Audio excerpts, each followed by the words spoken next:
আমাদের ঈশ্বরদী মোবাড়ি দুর্গা মন্দির এবং ঠাকুরবাড়ি সত্যনারায়ণ বিগ্রহ মন্দির একই কমিটির দ্বারা পরিচালিত হয়। আমরা সুন্দরভাবে আয়োজন সম্পন্ন করেছি। আমাদের মোবাড়ি এবং ঠাকুরবাড়ি মন্দিরে অন্যান্য বছরের তুলনায় অনেক বেশি পরিমাণে ভক্তের আগমন ঘটেছে। শারদীয়া দুর্গোৎসব বাঙালির প্রাণের উৎসব, আমরা সবাই এটা যুগ যুগ ধরে পালন করে আসছি। এবারও সম্পূর্ণ নির্বিঘ্নে এবং কোনো রকম বাধা বিপত্তি ছাড়া আমরা পূজাটা কাটাচ্ছি এবং ভক্ত হিসাবে আনন্দ, সবার মনেই আনন্দ। এখন কোনো বিশৃঙ্খলা নাই, সুন্দরভাবে পালন করতেছি আমরা, কোনো ঝামেলা নাই, সব কিছুই আমাদের ভালোভাবেই হচ্ছে। ভক্তবিন্দু প্রচুর আছে, সবাই আসছে, প্রসাদ দিচ্ছে, যাচ্ছে, সবাই ভক্তি ভরে আসতেছে। বান্ডেল থাকলে প্রতি সেনমানিতে টাকা বাঁচবে।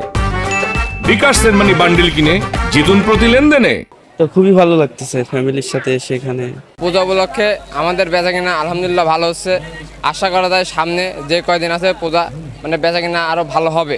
পাবনা জেলা পুলিশের পক্ষ থেকে আমাদের নিরাপত্তা ব্যবস্থার প্রতি আমরা খুবই সতর্ক আছি। আমাদের পুরা পাবনা জেলাতে আপনারা জানেন যে 347টি পূজা মণ্ডপে এবারের দুর্গাপূজা উদযাপিত হচ্ছে। এই মণ্ডপগুলোকে কেন্দ্র করে আমরা নিশ্চিদ্র নিরাপত্তার আয়োজন রেখেছি। আমাদের পাবনা জেলা পুলিশের 571 জন পুলিশ সদস্য স্ট্যাটিক এবং টহল ডিউটি মিলে নিয়োজিত আছে। এর মধ্যে গুরুত্বপূর্ণ 100টি পূজা মণ্ডপে আমাদের স্ট্যাটিক ডিউটি আছে এবং আজ থেকে আমরা শতভাগ 347টি পূজা মণ্ডপে আমরা স্ট্যাটিক ডিউটি রাখবো, একজন করে হলেও আমাদের পুলিশ সদস্য থাকবে।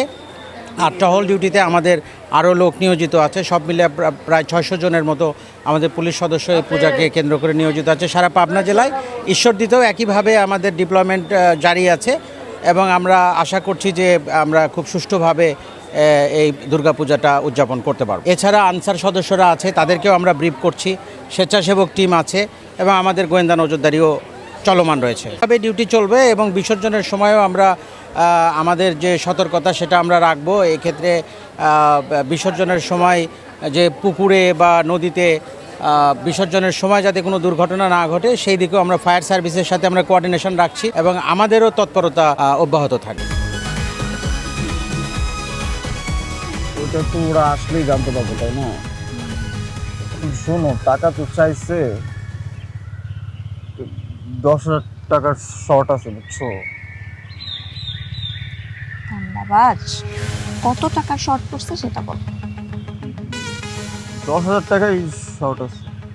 আচ্ছা, সেটা মাথা ছুঁয়ে বলো। মাথা কি হবে? কি হলো? চুপ করে আসছো কেন? ভণ্ডামি, টাউটামি, জায়গা পাও না তুমি? তুমি কি জীবনে ভালো হবে না? শোনো, ভন্ড আর টাউট বলবা না, আমার ইগোতে লাগে। তুমি ওইটাই ঠিক আছে, ভণ্ডামি টাউটামি মানুষ করে, কিন্তু গার্লফ্রেন্ডের সাথেও এটা কোনো কথা? দেখো মিমি, আমি আগের থেকে অনেক লক্ষ্য হয়ে গেছি, ভালো হয়ে গেছি। পুরোপুরি হইতে পারি নাই, অর্ধেক ভালো তো 50% ভালো হয়ে গেছে। আগে যদি হইতো আমি তোমার থেকে 20,000 টাকা চাইতাম। এই চুপ।